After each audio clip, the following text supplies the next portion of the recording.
Πόσες χώρες είναι μέλη της Ευρωπαϊκής Ένωσης? 27. Σωστά. Ποιο είναι το κοινό νόμισμα που χρησιμοποιούν πολλές χώρες της Ευρωπαϊκής Ένωσης? Πότε δημιουργήθηκε η Ευρωπαϊκή Ένωση? Το 1957. Σωστά. Ποια χώρα μπήκε πιο πρόσφατα στην Ευρωπαϊκή Ένωση? Η Κροατία. Σωστά. Ποια χώρα δεν είναι μέλος της Ευρωπαϊκής Ένωσης? Πορτογαλία, Ελβετία, Σλοβακία ή Κροατία? Ελβετία. Σωστά.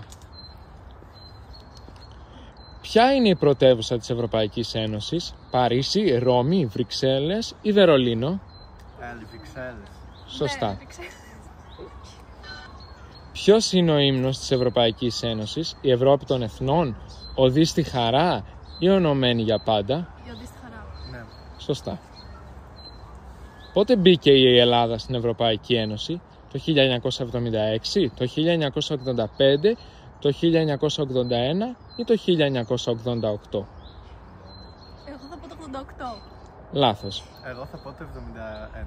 Λάθος είστε και οι δύο. Είναι το 1981. Κοντά ήμασταν. Ναι.